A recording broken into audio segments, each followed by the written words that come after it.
Hello बच्चों। तो आपका स्वागत है KMS classes bye Mukul sir.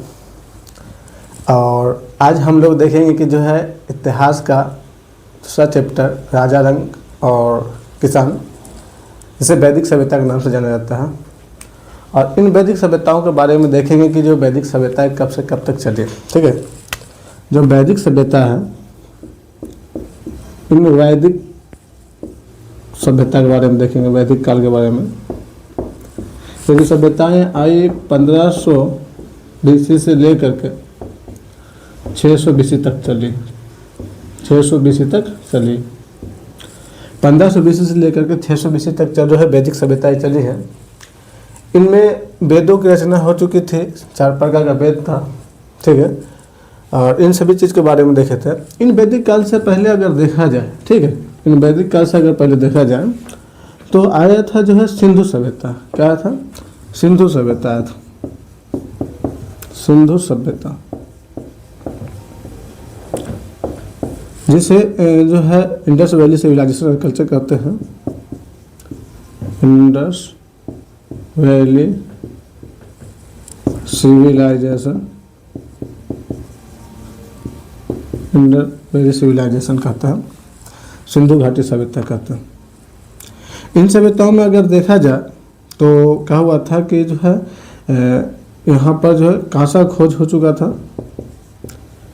कांसा का खोज हो चुका था। कांसा का खोज हो चुका था, इसलिए इसे कांस्य युगीन सभ्यता भी कहते हैं, क्योंकि ये तांबा प्लस टिन मिलकर क्या बनता है? कांसा बनता है।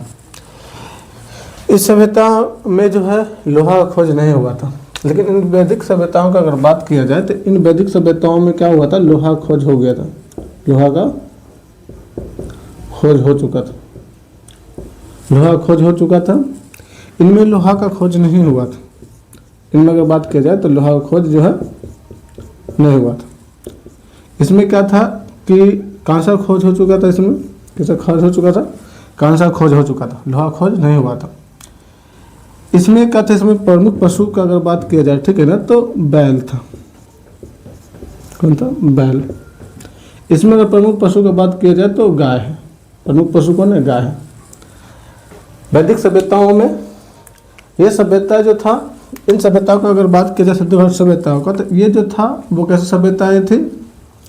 इन सभ्यताओं में अगर देखा जाए तो ये शहरी सभ्यता या नगरीय सभ्यता थी। नगरीय सभ्यता थी। नगरीय सभ्यता थी। लेकिन ये जो सभ्यता हुआ है वो ग्रामीण सभ्यता हुआ। ग्रामीण सभ्यता हुआ। कैसा सभ्यता हुआ है? ग्रामीण सभ्यता हुआ। ये ग्रामीण सभ्यता है। सिंधु घाटी सभ्यता जो चला है, ठीक है, वो अगर देखा जाए तो 2600 BC से लेकर के 1750 BC तक का, BC तक का चला। अब 2600 से लेकर के 1750 BC तक चला है और इनका विनाश हो गया, खत्म हो गया ये चीज़ें। ठीक है, कुछ लोगों ने, कुछ इतिहासकारों ने कहा कि सिंधु घाटी सभ्यता के बारे में, कुछ लोगों ने कहा कि यहाँ पर जो बाढ़ आया और बाढ़ की वजह से सभ्यता समाप्त हो गया, सिंधु घाटी सभ्यता। कुछ लोगों ने कहा जलवायु परिवर्तन हुआ और जलवायु परिवर्तन होने की वजह से क्या हुआ कि ये सभ्यताएं पूर्ण रूप से नष्ट हो गई। कुछ लोगों ने कहा कि नदी की धाराएं इतना तेज हो गई कि पूरे के पूरे सभ्यताएं, सिंधु घाटी सभ्यताएं नष्ट हो गई। किसी ने कहा आर्यों का आक्रमण हुआ और आर्यों का आक्रमण होने के वजह से जो है इन सभ्यताओं के रहने वाले लोगों को मार के काट के ख़त्म कर दिया और ये सभ्यताएं पूर्ण रूप से क्या हो गई? समाप्त हो गई। क्या बात सत्य है, क्या सत्य नहीं है, इनका कोई भी प्रमाण नहीं मिला, क्योंकि लिखा हड़प्पा सभ्यता में लिखा तो गया है, लेकिन ऐसा लिखा गया है जिसे हम पढ़ ही नहीं सकते। और कई साल बीतने के बाद जो सभ्यताएं चली है, ठीक है ना, वैदिक सभ्यता है, इन वैदिक सभ्यताएं 1500 से BC से लेकर के 600 BC तक का सभ्यता चली है, वो वैदिक सभ्यताएं चली। इनमें वेदों का रचना हो चुका था, वेद आ चुका था। ठीक है, ऋग्वेद, सामवेद, अथर्ववेद, यजुर्वेद, ठीक है ना, ये सब वेद जो है आ चुके थे। जो चारों वेद को जानता है उसे चतुर्वेदी कहते हैं। तो वेद को वगैरह क्या हो गए थे? रचना वगैरह हो गए थे। ठीक है, तो इन चीज़ों के बारे में, वैदिक सभ्यताओं के बारे में हम लोग जो है देखने जा रहे हैं आज। क्या है तो वैदिक सभ्यताओं में देखेंगे, ठीक है ना, कि वैदिक सभ्यताएं क्या है। वैदिक सभ्यता क्या देखेंगे, वैदिक सभ्यता, वैदिक सभ्यता। वैदिक सभ्यता से पहले आप ये देखिए, ठीक है ना, कि यहाँ पर जो आया था, ठीक है, देखिएगा मतलब कि यहाँ पर जो इतिहास था साक्ष्य के आधार पर, इतिहास का अगर बात करें, ठीक है ना, तो एक जो साक्ष्य के आधार पर एक इतिहास जो था, साक्ष्य के आधार पर, साक्ष्य के आधार पर, साक्ष्य के आधार पर जो इतिहास था वो 3 था। साक्ष्य के आधार पर इतिहास जो था वो 3 था, ठीक। कौन कौन सा था देखा जाए तो एक जो था प्राक इतिहास, दूसरा जो था वो आद्य इतिहास, और तीसरा जो था वो इतिहास था। क्या था, इतिहास था। एक था प्राक इतिहास, एक था आद्य इतिहास और एक था इतिहास।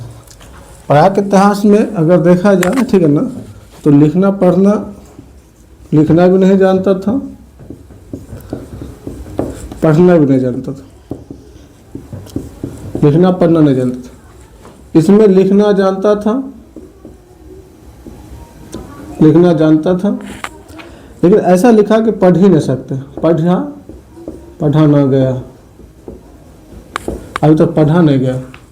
इसमें लिखना पढ़ना दोनों जानता था, लिखना भी जानता था,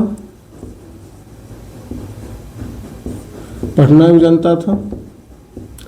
तो इनमें अगर देखा जाए, ठीक है ना, लिखना पढ़ना दोनों जानता था, इनमें अगर देखा जाए तो इन्हीं में आता है वैदिक सभ्यता है। क्या आता है, वैदिक काल, वैदिक काल, वैदिक काल आता है। इसमें जो आता है वो सिंधु घाटी सभ्यताएं आता है। और ये जो चला था वो 2600 BC से लेकर के 1750, कहीं कहीं पे कुछ लिखता है, कहीं कहीं कुछ लिखता है। BC का मतलब होता है बिफोर क्राइस्ट, यानी ईसा मसीह के जन्म से पहले। इन सभ्यताओं में अगर देखा जाए, ठीक है ना, ये जो सभ्यता था वो कहाँ था देखा जाए तो ये एरिया में ज़्यादा, यानी भारत है और इस एरिया में क्या सभ्यताएं ज़्यादा विकसित हुई थी, ठीक है। ये सभ्यता था वो त्रिभुजाकार सभ्यताएं थी। इनमें देखा जाए तो क्या था, कांसा का खोज वगैरह अच्छा से हो चुका था, ठीक है, लेकिन लोहा का खोज वगैरह नहीं हुआ था, लोहा खोज नहीं हुआ था। इस सभ्यताओं में अगर देखा जाए तो एक ये जो सभ्यताएं थी वो कैसा सभ्यता था, नगरीय सभ्यता था, नगरीय सभ्यता था या शहरीय सभ्यता था। लेकिन इस वैदिक सभ्यता का बात किया जाए तो ये जो था वो ग्रामीण सभ्यता था। कैसा सभ्यता था, ग्रामीण सभ्यता था, ये ग्रामीण सभ्यता था। ये सभ्यता में जो है क्या हो गया था कि लोहा का खोज हो चुका था। किसका खोज हो चुका था, लोहा वगैरह का खोज जो हो चुका था, ठीक है। ग्रामीण सभ्यता था, यहाँ वेदों की रचना हो चुकी थी सभ्यताओं में, वैदिक सभ्यताओं में, लेकिन इनमें वेदों सब जो है खोज नहीं हुआ था। इसमें जो पशु जो था वो मेन पशु जो था वो गाय था। मेन पशु जो हुआ करता था वो क्या होता था, गाय वगैरह, गाय मेन था। ये पशु वगैरह देखा जाता है इन वैदिक कालों में। ये सभ्यता को नष्ट होने के बाद, यानी हड़प्पा सभ्यता नष्ट हुआ, ठीक है ना, नष्ट होने के बाद कौन सा सभ्यता आया, वैदिक काल है। और वैदिक काल का अगर बात किया जाए तो ये जो चला है वो 1500 BC से लेकर के 600 BC तक का चला है। 1500 BC से लेकर के 600 BC तक का चला है। अगर हम इन चीज़ों में अगर बात करें, देखें वैदिक काल को अच्छे ढंग से, तो इन वैदिक काल को अच्छे ढंग से अगर देखते हैं तो इसमें हमें पता चलता है कि जो वैदिक काल है, जो वैदिक काल है, क्या वैदिक काल, जो वैदिक काल है, इन वैदिक काल जो चला है वो कितना से कितना तक चला है, 1500 BC से लेकर के 600 BC तक का। BC क्या होता है आपको पता है कि जो ईसा मसीह है, ठीक है ना, मान लीजिए कि ये ईसा मसीह का जन्म हुआ, birth of Christ, birth of Christ, Christ Isa का जन्म, ईसा के जन्म से पहले जो आएगा, ठीक है, जैसे मान लीजिए 1000 है, जैसे मान लीजिए 2000 है, 2026 है, तो ये ईसा मसीह के जन्म के बाद का जो आएगा वो समझिए 1000, 2000 और 2026। ईसा मसीह के जन्म के बाद वाला जो आएगा वो एडी कहलाएगा, जिसको एनो डोमिनी कहते हैं, एनो डोमिनी। जो ईसा मसीह के जन्म से पहले है, ठीक है, वो कहलाएगा बीसी। बीसी का मतलब बिफोर क्राइस्ट, बिफोर क्राइस्ट, ईसा पूर्व, ईसा पूर्व, आइए ईस्वी।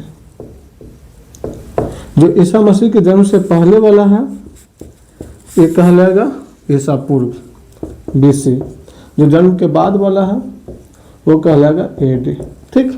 यानी कला ईसा पूर्व, ईसा पूर्व, ये कहलाया ईस्वी। किसी को कोई दिक्कत नहीं, किसी को दिक्कत नहीं, ठीक है। अब देखिए जो वैदिक काल है वो ईसा मसीह के जन्म से कितना साल पहले, 1500 बीसी से लेकर के 600 बीसी तक। इन वैदिक काल का अगर बात किया जाए, ठीक है ना, तो दो प्रकार के भागों में बांटा गया है। एक ऋग वैदिक काल, ऋग वैदिक काल,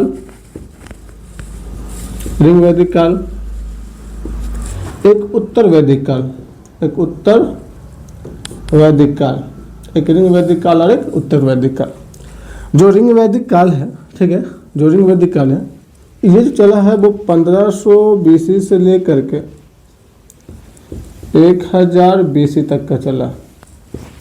1500 बीसी से लेकर के 1000 बीसी तक चला है। और ये जो उत्तर वैदिक काल चला है वो कितना से कितना तक चला, ठीक है ना, 1000 बीसी से लेकर के 600 बीसी तक का चला। 1000 बीसी से लेकर के 600 बीसी तक का चला। अब अगर देखा जाए इनमें क्या है कि इसमें ऋग्वेद की रचना हुई थी। ऋग्वेद, ऋग्वेद, ऋग्वेद की रचना हुई थी जो सबसे पुराना वेद है। और इसमें हुआ था कौन, 3 वेद हुए थे, ठीक है ना। इसका वेद सामवेद, यजुर्वेद और अथर्ववेद, अथर्ववेद की रचना होती। ये जो 3 वेद है इन 3 वेद में उत्तर वेद की रचना होती। और ये जो एक वेद है ऋग्वेद है, इस ऋग्वेद काल में रचना होती। तो वैदिक काल अगर देखा जाए तो वैदिक काल में क्या हुआ था कि इन वैदिक कालों में देखा जाए तो 1500 बीसी से लेकर 600 बीसी तक का। उत्तर ऋग्वेदिक काल हुई 1500 से बीसी से लेकर 1000 बीसी तक का, जिसमें ऋग्वेद की रचना हुई। उत्तर वैदिक काल में 1000 बीसी से लेकर 600 बीसी तक, जिसमें सामवेद, यजुर्वेद, अथर्ववेद, ये सब वैदिक काल। अब ये वैदिक काल चलते रहा, ठीक है ना। इनमें जो है लोहा वगैरह खोज हो गया था, गाय वगैरह अहम था। इसमें जो मेन पशु वगैरह हुआ करता था वो गाय था। अब अगर बात किया जाए, ठीक है, इनमें क्या हो गया, इन जगहों पर धीरे धीरे धीरे धीरे हर एक लोग रहने लगा, आबादी बढ़ने लगा, हर एक चीज़ होने लगा। फिर आबादी जब बढ़ते चला गया, ठीक है ना, तो इसमें जो है क्या हुआ, वर्ण व्यवस्थाएं आने लगी। क्या आने लगा, वर्ण व्यवस्था आने लगा। और जो वर्ण व्यवस्था था, जो वर्ण व्यवस्था था, इन वर्ण व्यवस्था का अगर बात किया जाए, ठीक ना, जिसमें 4 प्रकार का वर्ण हुआ करता था। कौन कौन होता था, 4 प्रकार का वर्ण हुआ करता था। इन 4 प्रकार के वर्ण का अगर बात किया जाए, ठीक है ना, तो इन वर्ण में अगर देखा जाए तो कौन कौन सा हो गया। एक जो हो गया सबसे ऊपर जो था वो ब्राह्मण था, सबसे ऊपर जो था वो ब्राह्मण था। उसके बाद कौन था, क्षत्रिय था। उसके बाद कौन था, वैश्य था। और सबसे नीचे कौन था, शूद्र। सबसे नीचे कौन था, शूद्र लोग था। और उसके ऊपर ब्राह्मण के ऊपर गॉड ईश्वर भगवान था। ब्राह्मण अपने आप को समझता था कि हम पावरफुल हैं। क्षत्रिय काम था रक्षा करना, वैश्य काम था व्यापार करना, शूद्र काम था सेवा करना। ये जो बोला जाता है कि ये ब्राह्मण का जो पैदा हुआ है वो मुख से पैदा लिया। जो क्षत्रिय है वो किससे पैदा लिया, भूजा से पैदा लिया। जो वैश्य है वो पेट से पैदा लिया। किससे पैदा लिया, पेट से पैदा लिया। जो क्षत्रिय है, जो शूद्र है, वो कैसे लिया? पैर से पैदा लिया, पैर से पैदा लिया। जो ब्राह्मण है वो ब्राह्मण अपने आप को संस्कृत भाषा रखता था और अपने आप को समझता था हेड है। संस्कृत भाषा में जो किताब वगैरह हुआ करता था, वेद वगैरह, वो संस्कृत भाषा में लिखाया करता था। जो भी है चीज़ें संस्कृत भाषा बोला करता था, संस्कृत भाषा ही किया करता था। जो क्षत्रिय था वो भूजा बोला जाता, भूजा से पैदा लिया। इसका काम क्या था? इसका काम था रक्षा करता था। इनका काम अगर लिख दे तो इनका काम क्या था? काम का अगर बात किया जाए तो इसका जो कार्य था, काम था, वो पढ़ना और पढ़ाना, ठीक है ना, शिक्षा देना और लेना, शिक्षित करना। इनका जो काम था, ठीक है ना, वो रक्षा करने का काम था। क्या करेगा? रक्षा करेगा। वैसे काम क्या था? व्यापार करना। क्या करना? व्यापार करना। और जो शूद्र का क्या काम था? शूद्र काम था, ठीक है, सेवा करना। अब भाई किसका सेवा करेगा? किसका सेवा करेगा? तो ये जो शूद्र है, ये शूद्र है, वो इसका करेगा, वैश्य करेगा, क्षत्रिय करेगा और ब्राह्मण करेगा। यानी इन तीनों का सेवा करेगा। शुरुआती दौर से इन ब्राह्मणों ने, क्षत्रिय, वैश्य, इन तीनों मिलकर के, ठीक है ना, शूद्रों को दबाया है, नीची जाति को दबाया, ऐसी जाति को दबाया, टॉर्चर किया, शोषण किया, अत्याचार किया, जुल्म ढाया। ये शूद्र बचपन से लोगों ने इनके साथ अत्याचार किया, इन्हें पढ़ाई से दूर रखा, इनको पढ़ने नहीं दिया गया, मंदिर जाने नहीं दिया गया, कुछ भी नहीं किया, करने दिया। बेचारा शूद्र करता तो क्या करता? दलित जिसको कहते हैं, नीचे जाति के लोग, बेचारा के साथ बहुत अन्याय हुआ, नाइंसाफ़ी हुआ। और इन बेचाराओं को कुछ पढ़ने के लिए भी नहीं देता था। अगर कोई दलित, नीचे जाति के लोग अगर संस्कृत सुन लेता था तो वो उस जमाने के लोग जो ब्राह्मण थे, उन लोगों ने मिल करके इसके कान में क्या करता था कि जो है शीशा पिघला करके डाल देता था। बेचारा कान खराब हो जाता था। अगर उच्चारण कर दिया, बोल दिया, तो जुबान निकल के जिब्बा काट देता था, उसको जीभ काट देता था, बोल नहीं सकता है। पढ़ने के लिए किताब नहीं दिया जाता था, नहीं पढ़ेगा। क्या करेगा? तीनों का सेवा करेगा, जो लेटरिन बाथरूम होता वो उठाएगा। इन दलितों के साथ शिक्षा से दूर रखा गया, बहुत अत्याचार किया, बहुत शोषण किया। जब हम लोग आज़ाद हुए 1947 में, उसके बाद तब जाके तो संविधान वगैरह बना, तो इनकी स्थिति में थोड़ा सुधार आया। बहुत कंडीशन का खराब था। तो उस समय वर्ण व्यवस्थाएँ थी और इन वर्ण व्यवस्थाओं में ब्राह्मण मुख से पैदा लिया, क्षत्रिय भुजा से पैदा लिया, वैश्य पेट से पैदा लिया, शूद्र पैर से पैदा लिया। इसका काम था शिक्षा देना, पढ़ना, पढ़ाना, ठीक है ना। इसका काम था रक्षा करना, इसका काम था व्यापार करना, काम था सेवा करना। ये चीज़ें चलती आ रही थी, चीज़ें था, रूल्स नियम। इन चीज़ों में बदलाव हुआ। उस समय क्या हुआ देखेगा, ठीक है ना। तो वर्ण व्यवस्था ये थी। उस समय भी अलग अलग रीति रिवाजें चला करता था। शादी वगैरह भी हुआ करता था। 8 प्रकार का शादी वगैरह का भी वर्णन किया गया है। खैर उस चीज़ नहीं, अभी देखते हैं कि जो है जनपद और महाजनपद, ठीक है। तो यहाँ पर अगर देखा जाए, ठीक है ना, जन और क्या पद। जन मतलब होता है जनता, पद मतलब होता है रहने का स्थान, रहने का स्थान, रहने का स्थान। आप ये बताइए कि जो है जहाँ पर जनता लोग रहते हैं, जनता के रहने का स्थान, जनता के रहने का स्थान, रहने का स्थान, जहाँ जनता लोग रह रहा। अब जो जनपद है, जहाँ पर जनता लोग रह रहा, धीरे धीरे कबीलाएं बने, बड़ा हुआ। अगर ही जनपद बड़ा होकर के क्या होगा, बड़ा होकर के क्या बन गया, महाजनपद बन गया, महाजनपद बन गया। और ये महाजनपद बहुत बड़ा हो गया। इनकी कबीलाएं, इनके एरियाएं, इनका क्षेत्र धीरे धीरे और ये बड़ा होते चला गया। टोटल जो महाजनपद था वो 16 महाजनपद हुआ करता था। महाजनपद जो था वो 16 था। टोटल कितना था, 16 महाजनपद हुआ करता था, जिसमें से मगध, जिसका नाम बिहार है, इन बिहार मगध के बारे में जानते होंगे। आज जो बिहार है, ठीक है ना, ये वाला जो बिहार है, ये जो बिहार है, इन बिहार के यहाँ पर से क्या हुआ, मगध में विस्तार हुआ। इसमें बज्जित था, कुरुद था, तीन बज्जित था। पूरा महाजनपद में अलग अलग महाजनपद हैं। तो ये चीज़ देखिए, टोटल महाजनपद कितना, 16। टोटल महाजनपद कितना, 16। अब इन महाजनपद के बाद थोड़ा सा इतिहास के बारे में देखें कि मगध के बारे में थोड़ा सा इतिहास वगैरह देखेंगे कि मगध का चीज था। अब अगर देखा जाए, ठीक है ना, तो इस महाजनपद में, इन मगधों में क्या हुआ, यहाँ पर क्या है, एक ट्रिक है, उसे हम थोड़ा सा देखते हैं। वो है ट्रिक हसीन मशुकसा। क्या है, हसीन मशुकसा। मशुकसा, हसीन मशुकसा, ठीक। ये ट्रिक मानते हैं, क्या ट्रिक। यहाँ पे जो वंश चला ह से, वो चला हर्यक वंश। हर्यक वंश चला। उसके बाद चला शेषुनाग वंश। शेषुनाग वंश। उसके बाद चला नंद वंश। उसके बाद चला मौर्य वंश।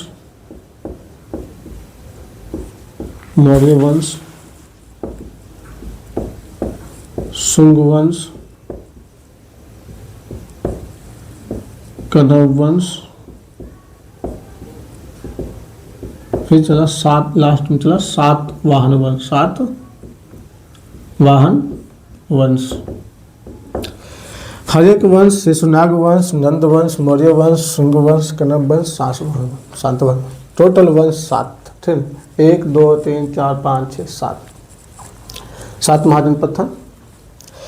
इन महाजनपद का अगर बात किया जाए, ठीक है, तो इसके जो संस्थापक हुआ है, ठीक है, वो हुआ है बिंबिसार। बिंबिसार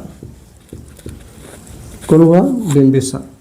बिंदुसार नहीं, बिंदुसार तो अशोक के दादा थे ना। बिंदुसार कौन थे, अशोक के दादा थे, सम्राट अशोक के दादा थे। देखिए यहाँ पे है बिंबिसार, बिंदुसार नहीं है, क्या है, बिंबिसार। अब बिंबिसार का किया कि अपने साम्राज्य को बढ़ाना चालू किया, आगे किया। यह है पूरा का पूरा भारत। शायद दिखाई देगा कि नहीं दिखाई देगा, चलिए लिखते हैं, बनाते हैं, ठीक है। यह भारत, और इन भारतों में अगर देखा जाए,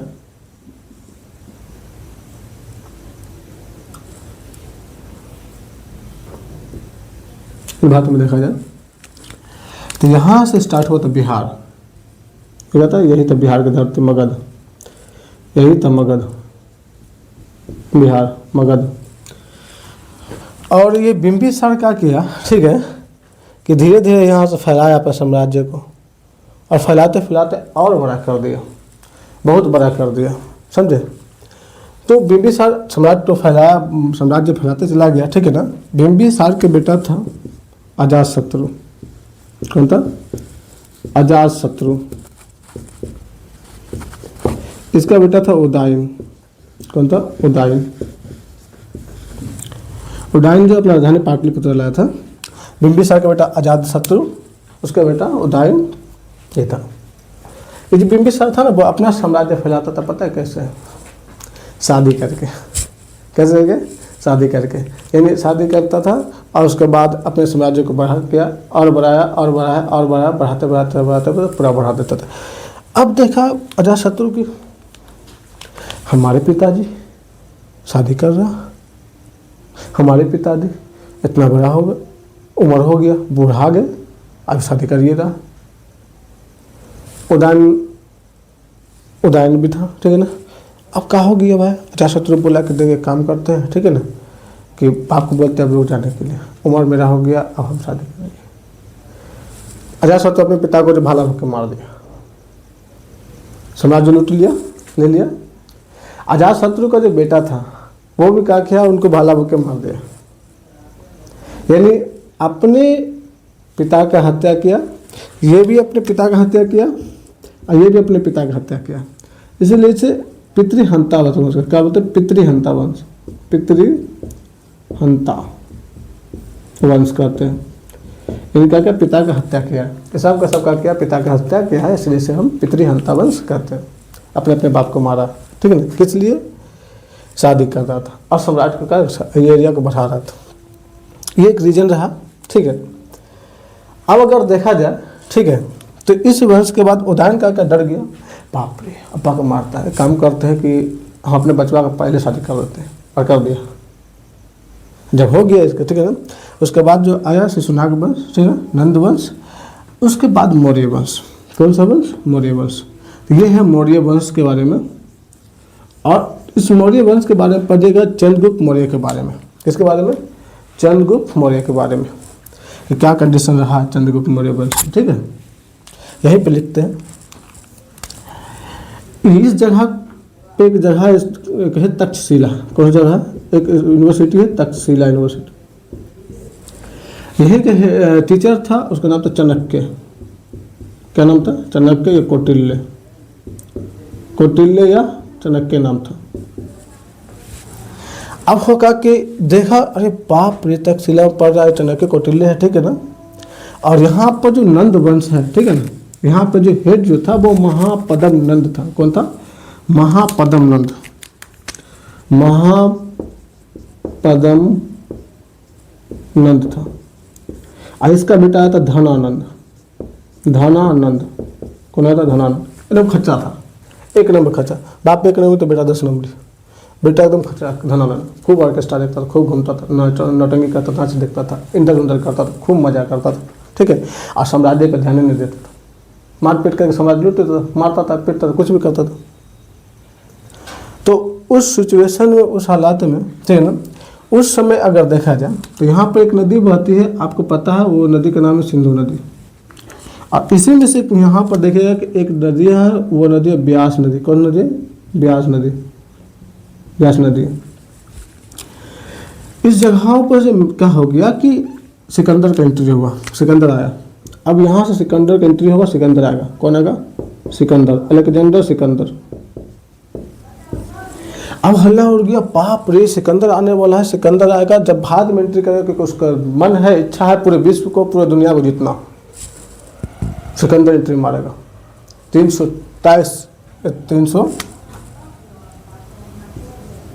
जो है 26 BC में एंट्री मारेगा। अब सिकंदर आएगा 326 में। अब क्या हुआ, हालत हो गया खराब। सिकंदर आएगा, पूरे का काम है पूरा विश्व में क्या करना, जीतना, पूरे विश्व को जीतने के लिए सिकंदर सोच लिया है। गया चाणक्य, कौटिल्य, धनानंद को बोलने के लिए, क्योंकि राजा उस समय कौन था, धनानंद था, यहाँ का राजा कौन था, धनानंद था। धनानंद को बोलने के लिए गया कि देखिए, चाणक्य गया धनानंद के पास कि देखिए बात ये है, स्थिति ये है कि सिकंदर का पूरा मंशा है कि पूरे विश्व को जीतना, और जिस दिन भी भारत में अटैक किया, भारत में आ गया तो भारत को जीत लेगा।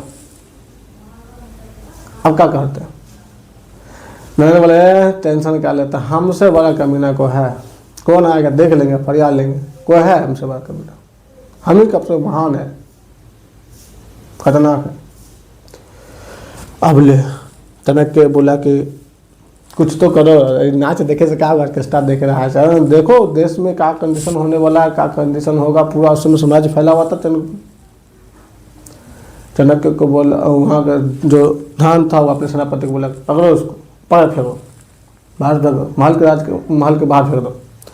चाणक्य का क्या किया कि बाल जो था, चोटी था, वो पकड़ के खींच करके ऐसे करके ले गया, चल बाहर, और ले जाकर सम्राट, वो पूरे जो राजमहल था, उन राजमहल से इस चाणक्य को फेंक दिया बाहर। चाणक्य कसम खा लिया कि जब तक तब नहीं बहानेंगे, जब तक तुम्हारा साम्राज्य को न उखाड़ के फेंक देंगे, देख लेते तुम्हारा साम्राज्य का पूरा एकदम। अब भाई लो क्या किया जाए इस सिचुएशन में, देख लेंगे तुम्हारा कभी, तुम हमें बेइज्जती किया है इतना अच्छा, लेकिन समझदारी मंत्र होता है। चाणक्य सोचा कि नहीं रुको, सिकंदर आ रहा, बिल्कुल हला उड़ा देते, ठीक है ना। कहा सिकंदर आ रहा था, हला उड़ा दिया कि ये जो है ना देश, वो देवी देवताओं का देश है। क्या देश है, देवी देवता का देश है। अगर देवी देवता नाराज हो जाएगा तो तुम्हें छोड़ेगा नहीं। ब्यास नदी को पार कर हुआ था, ब्यास नदी पार करके आता, लेकिन क्या हो गया कि यहाँ पे इतना ना हल्ला हो गया, सेना गया, भारत में आने वाला था सेना, लेकिन इनमें क्या किया गया कि लोगों ने बोला कि देवी देवता के साथ कुछ हो जाएगा, लोगों ने जहर मिला दिया पानी में, ठीक है ना, मर गया। अब सिकंदर का सेना सब डर गया, बाप रे क्या होगा, यहाँ का जो है देवी देवताओं को देश में आक्रमण करेगा, देवी नाराज हो जाएगी, देवता नाराज हो जाएगा, कुछ भी हो सकता है, ठीक है ना। उतना बड़ा सिकंदर, उनका सेना जो है लड़ने से मना कर दिया भारत में कि हम नहीं लड़ेंगे, जाते हैं वापस, नहीं रहेंगे तुम्हारे, और मजबूरन बास जो है इनको सिकंदर को कहा गया कि लौटना पड़ा वापस। इसके घोड़ा का नाम था बुक्के फरार, घोड़ा का नाम था बुक्के फरार, बुक्के फरार, और मात्र एक ऐसा घोड़ा था जिसके ऊपर लगाम नहीं था, और आज पूरे रसिए घूमता था। आज के घोड़ा को तो जैसे लगाम लगाया था, ये सब लगाया था, देखता नहीं, जहाँ न देखेगा घोड़ी भागेगा, तुरंत भागेगा, इन्होंने करेगा, लेकिन बुक्के फरार खतरनाक था। सिकंदर इतना महान, भाग गया, वापस चला गया, सिकंदर गया वापस, ठीक है। उसके बाद क्या हो गया कि इसका एक सेनापति था, ठीक है ना, सेल्यूकस निकेटर, ठीक है, कौन था, सेल्यूकस। अब सेल्यूकस निकेटर्स क्या करता है, दिमाग लगाता है, समझे। तो यहाँ पे थोड़ा सा समझिएगा, ठीक है ना, सेल्यूकस निकेटर्स के बारे में थोड़ा सा इसे बड़ा करेगा, ठीक है ना, बड़ा करेगा, देख लीजिए थोड़ा बड़ा करता है, ठीक। तो इसमें देखिएगा भारत में, क्योंकि भारत बड़ा करेगा तो अच्छा रहेगा देखने में। यह है इंडिया, ठीक।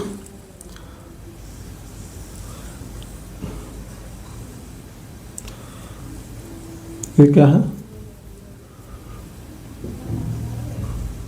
ये है इंडिया, और इस इंडिया में इधर से एंट्री कौन मार रहा था, सिकंदर मार रहा था, सिकंदर मार रहा था, सिकंदर, अलेक्जेंडर सिकंदर 326 बीसी में। यहाँ पे हल्ला हो गया, इस एरिया में क्या था तो पता है, ब्यास नदी, कौन नदी, ब्यास नदी, और इस ब्यास नदी को पार करके ही आता। अब हल्ला हो गया कि जो इस भारत में आएगा ना, इंडिया में आएगा ना, देवी देवता नाराज हो जाएगा, क्या करो, वापस लौट जाओ।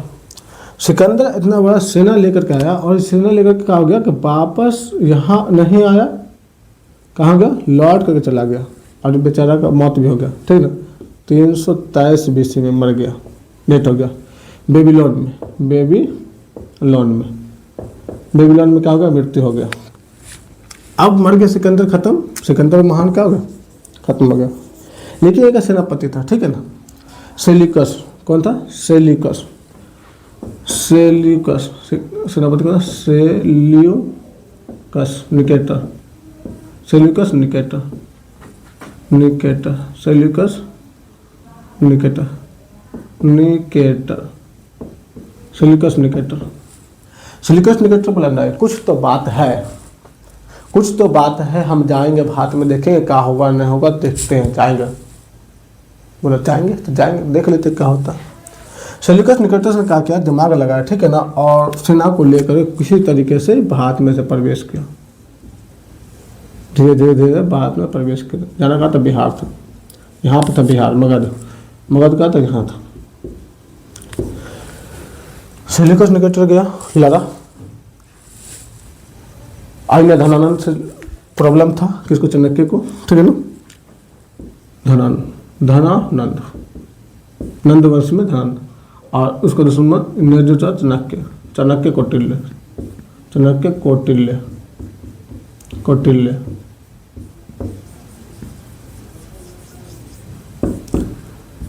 चाणक्य सोच लिया था कि धनानंद को किसी तरीके से हटाना है। धनानंद का किया कि जो है ना, इसको क्या किया था, बोला फांसी पे चढ़ा दो।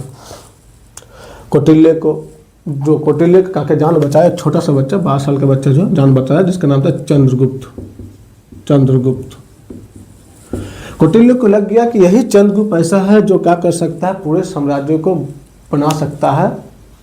तक्षशिला में रहने वाली शिक्षा की क्या किया, चाणक्य ने क्या किया, दिमाग लगाया, और दिमाग लगाने के बाद धनानंद को समाप्त किया।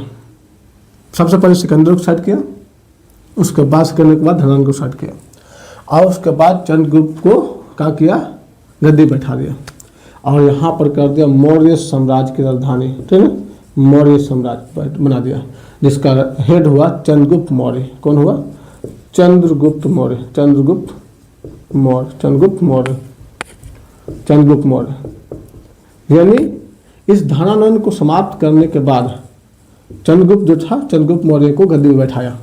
इसने चाणक्य ने अपने कूटनीति से, दिमाग से, अर्थशास्त्र के जनक भी कहा जाता है कौटिल्य को। इनमें सेल्यूकस निकेटस आ रहा था, सेल्यूकस निकेटस आ रहा था बिहार में, और आने के बाद क्या किया, चंद्रगुप्त मौर्य और सेल्यूकस निकेटस में होता युद्ध, ठीक है ना। चंद्रगुप्त मौर्य और वर्जिस को, ठीक है ना, Seleucus Nicator, Seleucus Nicator, Seleucus Nicator के बीच में युद्ध होता है। अब दोनों में युद्ध हो रहा है, खतरनाक युद्ध हो रहा है, ठीक है, एक खतरनाक युद्ध हो रहा है। जैसे खतरनाक युद्ध हुआ, ठीक है ना, सेल्यूकस निकेटर्स को लग गया कि अब हम हार जाएंगे, इनमें खूब युद्ध हो रहा है, ठीक है ना, और उसको लग गया कि हार जाएंगे। जैसे इन्होंने हारने का लगा कि हार जाएंगे, तो इन्होंने अपने बेटी, ठीक है ना, बेटी कार्नेलिया, कार्नेलिया क्या कर लिया, कार्नेलिया को आगे भेज दिया। चलो, जैसे कार्नेलिया आगे गई, चंद्रगुप्त मौर्य देखा, वाह कितना अच्छा, कितना बेहतरीन। अब बस का क्या, सेल्यूकस निकेटर्स ने अपनी बेटी को जो है चंद्रगुप्त मौर्य से शादी करवा दिया। जैसे चंद्रगुप्त मौर्य का शादी हो गया, ठीक है, इसको लग रहा था डर कि भाई अब क्या करें, बेटी को तो शादी करके भेज दिए, और ये कार्नेलिया चली आई मगध बिहार में चंद्रगुप्त मौर्य का, अब क्या करें। तो इन्होंने सेल्यूकस निकेटर्स ने कहा क्या कि एक राजदूत भेजा, क्या राजदूत भेजा, ठीक है ना, जिसको आज के जमाना में नहीं बोलते हैं शादी ब्याह होता लड़की के साथ जाता लोकानिया, वही भेजा, ठीक है ना, राजदूत भेजा, जिसका नाम था मेगास्थनीज, मेगास्थनीज नाम था।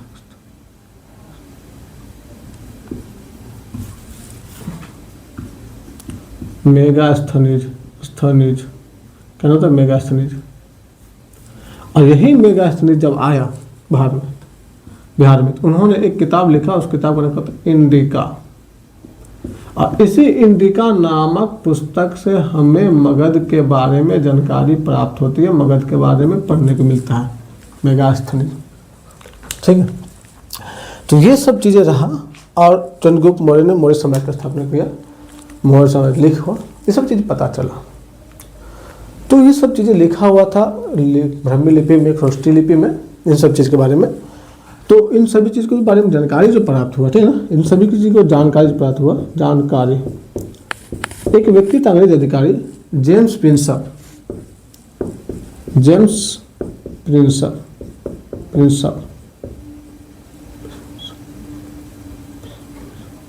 जेम्स प्रिंसप, उन्होंने 1830 के लमसम में क्या किया, इन्होंने पढ़ा खरोष्टी और ब्राह्मी लिपि को, खरोष्टी और ब्राह्मी लिपि को पढ़ा, और पढ़ने के बाद इस मौर्य साम्राज्य के बारे में बताया। किस बुक से? इंडिका नामक पुस्तक से बारे में जानकारी प्राप्त हुआ। तो हमें प्राप्त हुआ कि इस तरीके से वैदिक काल चला, और मगध, ये जो मगध था, इन मगध का विस्तार धीरे धीरे यहाँ से करते हुए, ठीक है ना, क्या हो गया कि इतना ना लंबा हो गया, यहाँ फैला, यहाँ फैला, यहाँ फैला, ठीक है ना, यहाँ फैलते इनका विस्तार लंबा हो गया। और आज के देखा जाए तो यहाँ से म्यांमार वगैरह हो गया, ये एरिया हो गया, इस तरह पाकिस्तान अफगानिस्तान हो गया, ये सब का सब उसी समय मगध ही था, ठीक है, और भी नीचे से जाएगा, ठीक है। तो ये उस समय का तो मगध था। तो मौर्य साम्राज्य जो था, वो मौर्य साम्राज्य का विस्तार जो था वो बहुत बड़ा हो गया था, और वो इसी बिहार से स्टार्ट हुआ था। तो अगर भारत को कंट्रोल करना है तो दिल्ली चला आए, लेकिन अखंड भारत को कंट्रोल करना है तो मगध बिहार चला गया।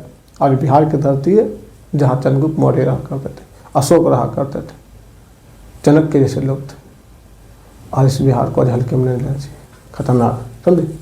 ये सब चीज़ें चली हैं वैदिक कालों में, और भी बहुत सारी चीज़ें वैदिक काल में। तो लगे रहे हमारे वीडियो के साथ। Thank you. जय हिंद, जय भारत, शुक्रिया।